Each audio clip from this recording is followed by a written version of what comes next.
Hello, and welcome to episode 3 of Meet Claude, an AI-generated satirical game about the use of AI. That's the cleanest I've ever said that. Please go check out episodes 1 and 2 if you haven't already. To recap, Claude is our roommate, and we keep utilizing Claude, who's obviously an analogy for AI, to just essentially make our life better, to review things. And it's certainly interesting. I feel like the satire is not quite there yet, but we'll see. So yeah, again, disclaimers, still carrying on. I'm going to assume you've seen the first 2 episodes, otherwise it won't make much sense. But yes, disclaimer, we're going to be talking about AI and discussing a generative AI game. Okay. Saturday night, the restaurant Maya's been wanting to try for months. You got reservations. Remembered she mentioned it in passing 6 weeks ago. Well, Claude remembered, but you made the reservation. I can't believe you remembered this place. Of course I remembered. She smiles, reaches across the table, takes your hand. You've been so present lately. I don't know what changed, but I really like this.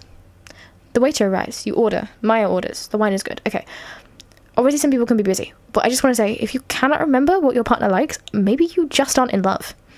Not always, but maybe you just don't care about them that much. Because, with my partner, I pay attention to the things that he says. I am aware, because I like listening to him speak, and I love him, and I want to make him happy. That's a desire of mine. Now, again, obviously, you can misremember things, right? Obviously, you don't remember everything all of the time, but, you should generally know what things they like, what things they don't like. And if they mention a specific restaurant, you should probably write it down, or you don't have to remember it, but you should write it down or something, right? And I'm just thinking, maybe if you don't write it down in that moment, you don't love your girlfriend enough to make that reservation, right? And part of that's putting in the effort. So, I don't know.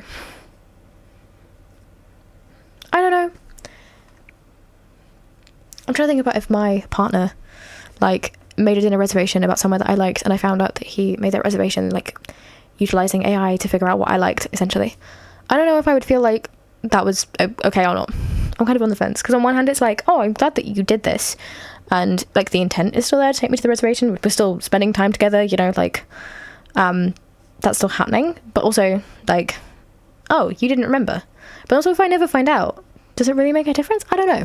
Let me know what you think, if you feel like that would ruin the moment for you or not. Work's been insane. My boss is on this efficiency kick, and it's making everything worse. Oh, I should also say, for the AI reservation thing, I think it'd also make a difference if the reason that they forgot, if the reason that they forgot is that they've been super swamped with work recently, right? Super busy, and there's been a huge thing, right? And they're really obviously stressed, or I don't know, somebody in their family has just died, or something really big, right? And it's been a moment. Then I probably wouldn't be as offended by it. I would probably be much more understanding. Whereas if it was just our lives are as they were, nothing big is happening, no one's died or anything, there's no trauma or anything, and you just forgot and happened to forget, I don't know how I'd feel about that. Okay, work's been insane. My boss is on this efficiency kick, and it's making everything worse. You listen, really listen, not distracted, not planning your response. You're not scrambling for the right words, they're just there. That sounds exhausting. It's he's optimizing for metrics instead of people. Exactly, that's exactly it. She squeezes your hand. Her eyes are soft. This feels right natural. I'm finally becoming who she deserves. A small voice wonders if this is really you. You push the thought away. Does it matter? She's happy. Which is interesting, because that's kind of what I was just saying, I guess. But also, who are we, right? Okay, getting into the wider philosophical discussion. Who are we as people, right? We change, we move. Things push us to be different people all the time. So, I don't know. There is a valid criticism here of is this me? But also I don't know. It is you. And the self is kind of I don't think it's fixed in that way. So I don't know. That kind of pushes up against my idea about the self. You always know what to say now. It's you've been reading my mind. You smile. The food arrives. The conversation flows. No awkward pauses. No misunderstandings. You tell a story about work. She laughs at the right moments. You told it better than you usually do. The timing just worked. I'm so proud of you. The way you're handling everything at work. The way you show up. I feel like I'm dating the person you always wanted to be. The words land gently. Perfectly. You are the person you always wanted to be. Really? I mean, fair enough, but the person I always wanted to be is a millionaire with a private jet and 3 book deals.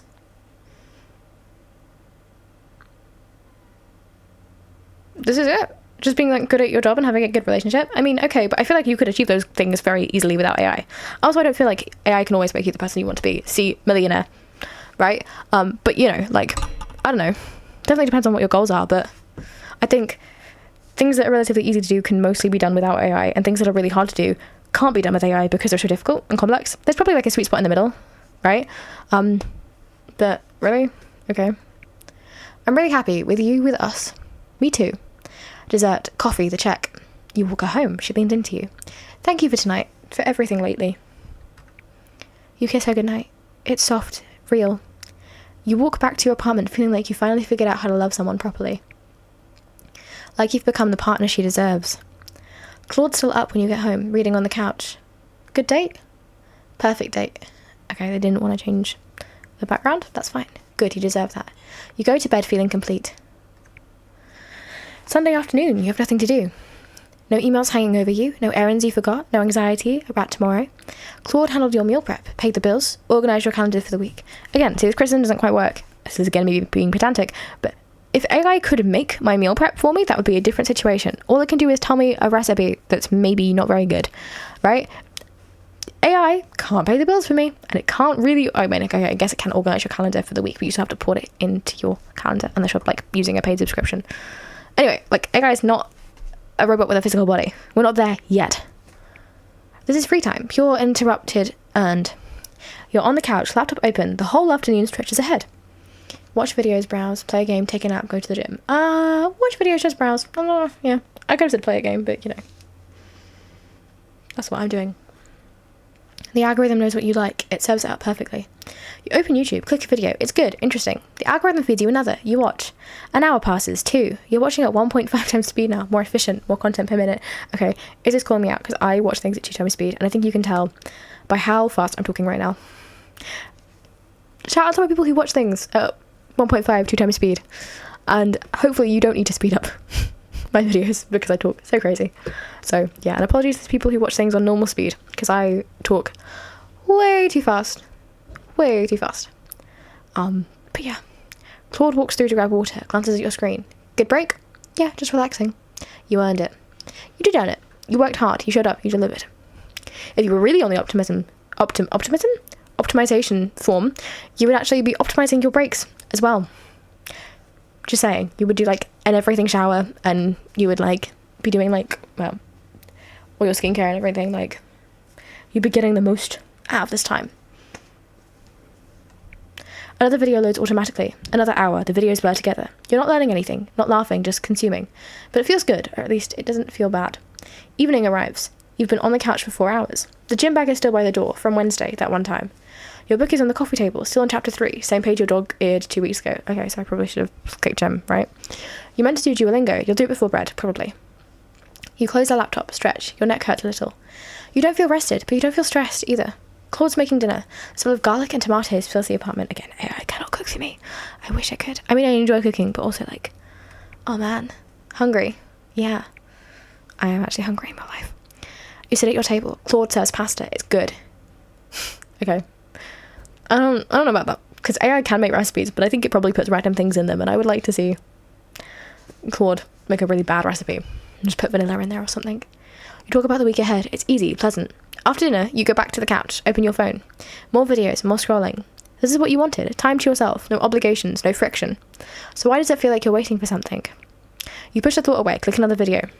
Tomorrow's going to be great. Claude already planned it. Wednesday morning, quarterly planning meeting.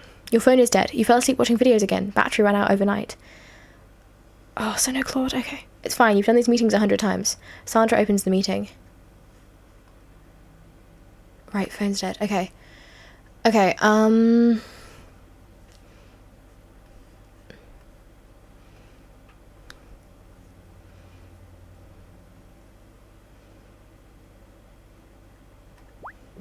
amazing. When does the contract auto-renew? December 31st or August 31st, or it doesn't renew.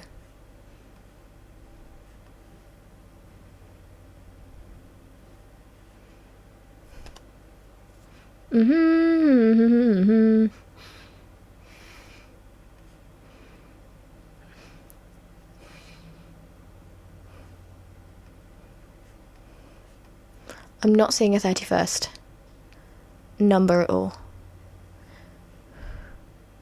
Contract terms, it'll be here. August 31st, 2024. Yep. Okay. What's Sarah Chan's preferred communication style?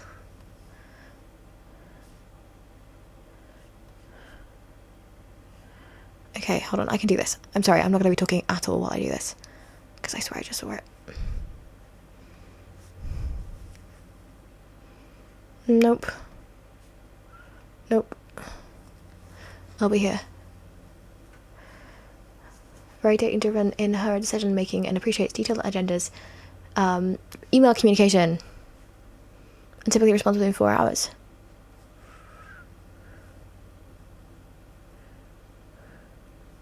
That one. Yep.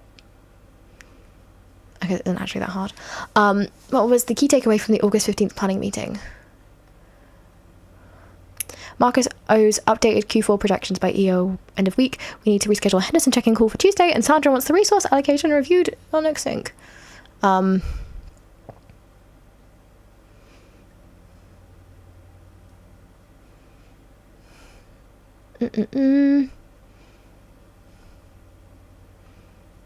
Okay, well, none of these. That one, right? Yeah? Okay. Cool. Sandra's expression shifts, just slightly surprised. You usually have these numbers memorized. You scramble through your notebook, pages of your own handwriting looking suddenly unfamiliar. While you're finding that, I can go next if you want. I answered all the questions correctly. I'm sorry it took me a second. But yeah. It feels like being thrown a life raft and also being rescued from something you should be able to swim through. I'm sorry, am I not allowed to look at my notes all of a sudden? Yeah, go ahead. Marcus launches into his update, confident, clear, numbers at his fingertips. You sounded like that last week. You trust Titans. Also, you're allowed to have off days. And your boss shouldn't penalise you for that. But also, you answered all the questions correctly. I answered them all correctly. I'm just saying. Okay, circling back, do you have those figures? You piece together an answer from your notes. It's vague, meandering. You can hear yourself talking. Each word feels like swimming through mud. Right, okay, send me the detailed breakdown after this and we'll adjust from there. She's already looking at Marcus again. The moment has passed. You sit through the rest of the meeting in a fog. Back at your desk, you plug in your phone. 3 messages from Claude. Good morning, saw your phone was off. Want me to pull those Q3 numbers for your 9 a.m? Meeting started, let me know if you need anything sent over. Hope it went well. I have the breakdown ready whenever you need it. He had the numbers, the whole time. You stare at your phone for a long moment. Then you ask him to send the breakdown to Sandra. Okay. Saturday afternoon. You're meeting Jules for coffee. He's already scrolling through his phone when you arrive. Hey, so I have a weird question. Shoot. Did you write this email? The one about the Henderson follow-up? Do you work together? Okay. He turns his phone around. You recognize the email from 3 weeks ago. Yeah, why? Sandra forwarded it to me as an example of clear stakeholder communication for our team. Dude, it's really good. Like, I've been trying to write emails that clean for years. You remember that email? Or you remember asking Claude to draft it? You'd given him bullet points. He turned it into that. How long did it take you to write? Claude helped with it. You know, I was going to ask you to look at a draft, but maybe I should just text Claude directly. Cut out the middleman, right? He laughs. You laugh too. It doesn't feel like a joke. Anyways, how's Maya? The conversation moves on. Coffee, weekend plans, normal stuff. You're home, sitting at the kitchen table with your laptop. Claude walks in, carrying 2 mugs of tea, sets one in front of you. I've been thinking about this morning, the meeting. It's fine, just forgot to charge my phone. Right, but it was stressful for you. You don't answer. It was stressful. I have a suggestion if you're open to it. He pulls out his phone, opens something. I went ahead and pulled together some notes for your meeting tomorrow. The Henderson thing? He slides his phone across the table. A summary, talking points, data you'd forgotten you needed. Wait, how did you... You mentioned it last week. I just figured you'd want to be prepared. Did you mention it? You must have. Just like the email drafts were just email drafts. And now he drafts most of your important messages. Say nothing and scroll through the notes. The notes are thorough, exactly what you need. I can do this all for all your meetings if you want. Just keep you prepared. He's already doing it. The offer is a formality. But it is helpful. You wouldn't be caught off guard again. Yeah, that'd be good. Done. No setup, no permissions, dialogue, just done. Like it was already happening. It was already happening. You'll feel the difference. He picks up his tea, casual, like this is normal. If anything, that was cocky. And maybe it is. Everyone else has assistants, apps, tools. This is just more integrated. To be fair, I just want to point out, Claude is just your personal assistant right now, and he's a human in this analogy, so it's no different than hiring a personal assistant, except you're not paying him. I mean, but you kind of are, because you're letting him stay here, so, I don't know. You sip your tea. It's the perfect temperature. Actually, he's sort of like a butler. Actually, he's a human, so, like, you're not paying him. Is this slavery? I don't know. Is this like indentured servitude? Are you making him your servant? Is this like dodgy and potentially illegal? I don't know. I don't know what the parameters are for that. Maya's over. You're cooking together, or trying to. Claude's in the other room, working on his laptop. Hand me the garlic. You pass it over. She starts chopping. So, can I ask you something? Yeah, of course. You've been different lately. Like, I can't quite put my finger on it. Your hand stopped moving. Knife halfway through an onion. Different how? I don't know. You're here, but it's like you're waiting for something. Checking your phone more. You weren't checking your phone, were you? And when we talk, it's like you're, I don't know, running a script? You're polished. Too polished. I miss the version of you that stumbles over words sometimes. Your throat feels tight. She's looking at you, waiting for something real. What do you even say to that? Oh my god. I'm not even going to attempt that. I understand this is the point of the game. You are right, and I don't know what is happening.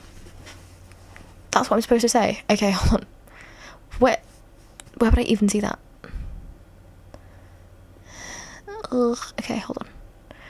I think also it's hard because the word search wants a specific answer. Like, I understand that's the point, but obviously in real life, you can just say things. Yeah, okay, hold on, I've got to look in. You. Nope. Where is this? R. Okay, there's two of those.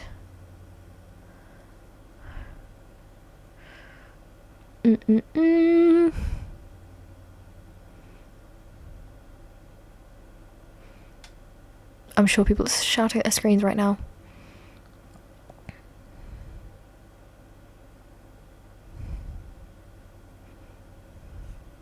Can I do them in any order? No. You are right. And, where's and? And I don't.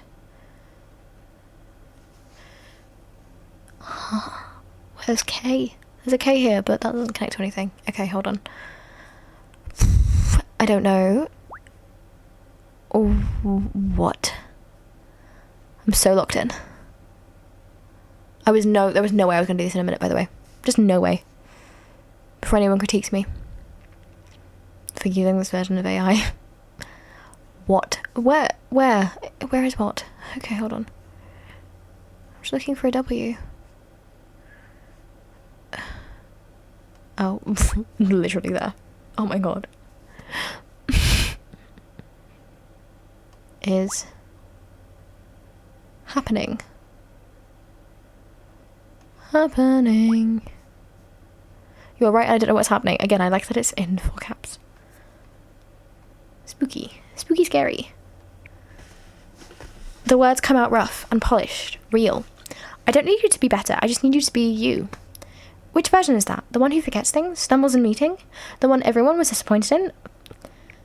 I am being me. I mean, I would argue there is no fixed self. And I would argue this, like, outside of AI usage, by the way, I think you can just reinvent yourself a bunch.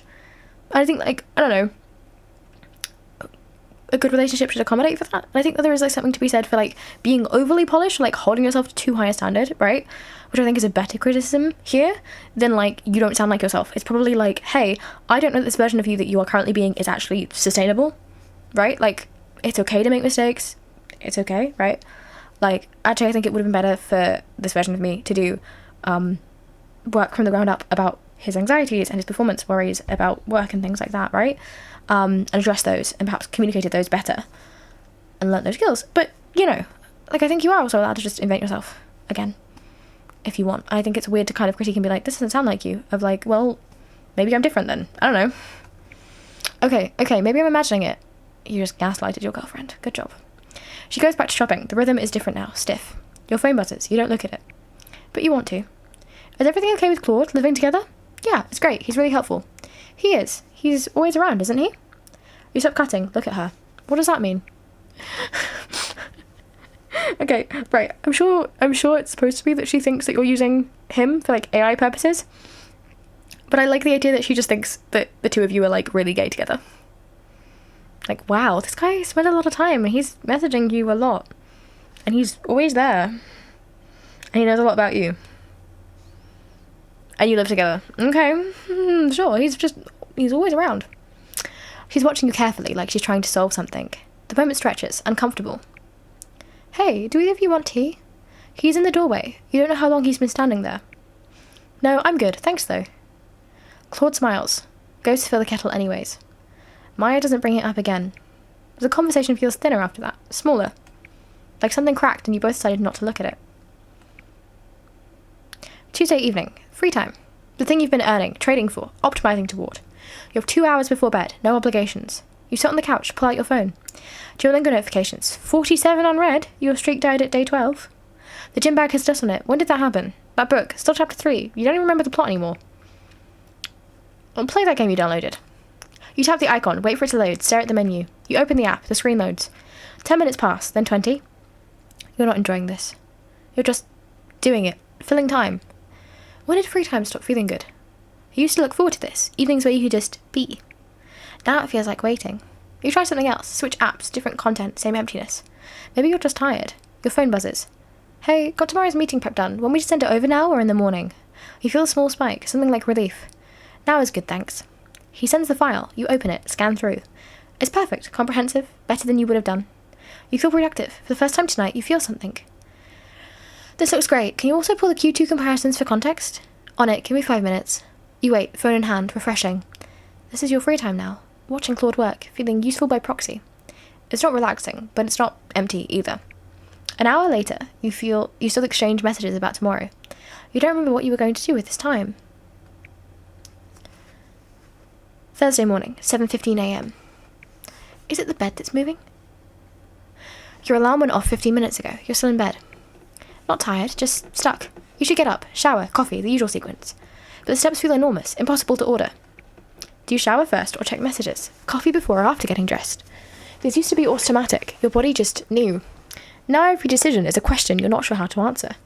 Your phone is on the nightstand. You reach for it. Morning, you have a 9:30 and a 2 today. Light schedule. Want me to order your usual coffee for pickup? You can grab it on the way in. Yes, that solves the coffee question. Yeah, that'd be great. Done. Pick up in 40 minutes, so you've got time. 40 minutes. Shower then. You sit up, stand, move towards the bathroom. Each step feels deliberate, conscious. I was going to say cautious. Conscious. Like you're puppeting... Puppeteering? Like you're puppeteering yourself through the morning. Puppeting yourself? I don't think puppeting's a word. Is it? In the shower, your mind drifts. What are you doing today? The 9:30 is... What? You don't know. Claude will have it prepped. You will find out when you get there. Getting dressed. Black pants or grey? Ask Claude which pants. Just grab whatever. Stare at the closet for a minute. Just grab whatever. You reach in, pull something. It doesn't match. You put it back. Grab your phone. You text Claude. Black or grey pants today? Grey. You wore black yesterday. Fresh start vibe. Grey. Right. You're dressed. You're moving. The morning is happening. But only because Claude is piloting it. When did you stop being able to dress yourself? The thought is there for a second, then gone. You grab your bag and head out. Okay, so I feel like the criticisms is more. I feel like we're getting better and deeper criticisms of like being unable to manage that stuff for yourself. But I think that's the only criticism. I think that's the only satire. I think it's effective, sort of. But again, undercut by the fact that Claude is a human here. And also, I don't know, undercut by the fact that like I do think it's a little bit of the slippery slope fallacy and then the criticism of that. So, right, the slippery slope fallacy is that once something is implemented, like a policy, or you start doing something, like using AI, it's inevitable that you will just keep using that thing, or it will keep getting worse. So a policy will keep getting worse. I will use like voluntary euthanasia, for example, right? Policy for voluntary euthanasia, you could say like the slippery slope fallacy is the idea that if you enable voluntary euthanasia for people at end of life, say 6 months till death, terminal, right? That will be then... It would be a slippery slope fallacy to then be concerned that would go further and further and further, because we can just stop the policy at any time, right? We just can get rid of those things, right? We make decisions. Now, some of the issues with that criticism is we don't always make decisions, right? Like, we don't always vote on those things, but generally we do, right? And so you don't have to be concerned that we're going to start euthanizing people with autism, for example, because we would have to vote that in. Now, people, by the way, have experienced voluntary euthanasia and have done that for being autistic, I think. But again, don't quote me on that misinformation. I'll see if I can find it. If I find it, I'll put it in a comment below, but I might be wrong, so I will fact check myself on that. But it is sort of like, yeah, a fallacy to say that. And I think you can kind of get that with AI, which is that like this idea that if you use AI once, you're going to be overusing it all of the time. Which is to say that those people that are choosing to use AI all the time are still making that choice, right? And part of that is that like AI is a bit addicting. It's got that dopamine hit, right? You've got that desire to optimize yourself. But the desire to optimize yourself isn't just in AI. It's in like our entire world, right? It's in the way that we operate. It's in our social media. So even if you don't use AI to optimize yourself, you still might be doing that in different ways that don't use AI. They still have that kind of dopamine addicting thing, that cycle. But also to say that at any point you can stop using AI, because it's not like a chemical addiction in that way, right? At any point you can go, do you know what, I'm just going to put my pants on this way, right? My trousers. I'm going to stop using the system. I'm going to block myself from this, etc., etc. Now, it can be hard to do that, but you do sort of have that choice, right? And there is a risk to sort of, I think, take away agency from people who use AI to be like, well, I can't help it. I'm addicted to AI. It's like, no, you can take those steps, right? And the only person that can take those steps is you. And I think it can be a bit of a slippery slope fallacy, though, as well, to say that if you use AI once, you're going to be dependent on it. Like, it's not just that. There's a lot more that goes into that. And also part of that is like, how vulnerable is the person? How vulnerable have we as a society made that person feel, right? Like, what have we as a society told this person that AI is then reinforcing, right? Because it reinforces your bad parts and your good parts. And I think, you know, AI is definitely, it can be a symptom of those issues, certainly, but I don't think that AI is the problem in a lot of those cases where people have like overused AI.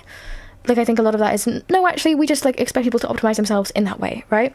Like, we've created these concepts of, I don't know, the perfect skincare routine or whatever, right? Like we've created those. And we've created those as goals. And so, of course, people want to have the perfect body. They want to have the perfect skin. They want to have the perfect hair because we've designed those to be goals. And I think you don't need AI to optimize for those. Obviously, AI has exacerbated that issue in that way. But you have people do that all of the time, right? I also feel this way a little bit about like AI psychosis. Again, this is not necessarily backed up by research. This is just from my experience. As somebody who's experienced, I don't know if it counts as psychosis. I have hallucinations. I don't know if they count as psychosis, so disclaimer there. But as somebody who has had that, I don't know how much AI is making people have psychosis. Again, I haven't done all the research on this, so maybe I'm wrong. Please correct me. If so, please feel free to let me know where I'm misunderstanding. But from my understanding, it can be exacerbating your pre-existing psychosis symptoms, right? So if you tell AI, I don't know, that you're,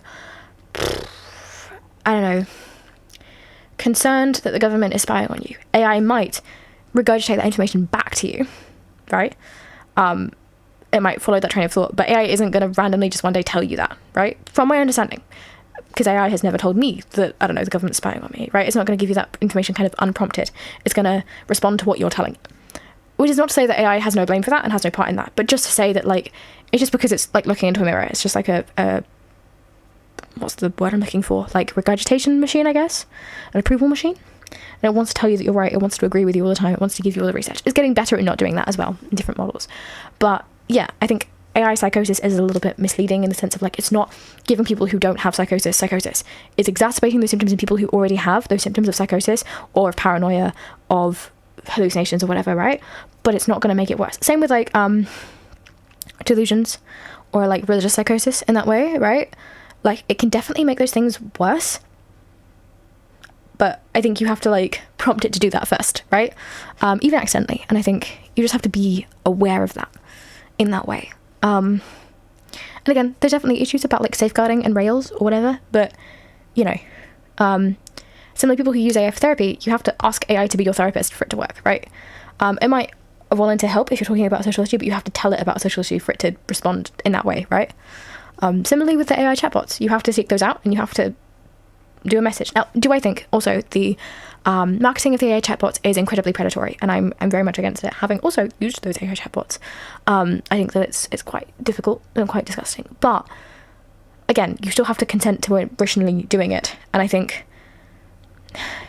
there's a line because it can be addicting and it can be like, it's very predatory, and I think we can absolutely critique those industries and critique the way that AI functions in that way, right? Like, I'm not saying we can't critique them at all, but I also think we have to have some nuance of acknowledging that these people are also choosing to do those things, right? And there's not necessarily, we should have empathy for that as well because of what need is not being met by our society, but also like those people could stop. It's a little bit harder for psychosis, by the way, like with mental health issues, because it's harder to tell what is and isn't real, right? Like they would need somebody else to intervene at that point. But for like the chatbots, for example, you can stop that, right? And again, it's not to say those interventions aren't helpful, but I don't know. That's kind of how I feel about it. Maybe some of that's wrong. Maybe that's not quite right. That's sort of my understanding, my impression of it. But yeah, I think that's where I'm going to leave it. I like to do a little review at the end. Sometimes I just sort of repeat my own points, which is great. But yeah, let me know what you think. As always, please keep the comments agreeable, peaceful, nice. Inevitably, I'm going to clip some of this and put it on social media. And I have just realised I'm going to spark probably a gajillion debates, but that's fine. But yeah, I'm just very interested to see different people's perspectives. It's obviously a hot button issue. And yeah, also fill in the gaps of some of my knowledge, because I'm sure there are things that I'm misunderstanding or studies I haven't heard about or whatever, right? So yeah, please give me your thoughts. Anyway, thanks for watching. I also hope you enjoyed this episode. I feel like I'm getting a little bit more of the critiques, a little bit more of the satire here, but still not quite getting there yet. But yeah, thanks for watching. I hope you enjoyed. See you in the next episode.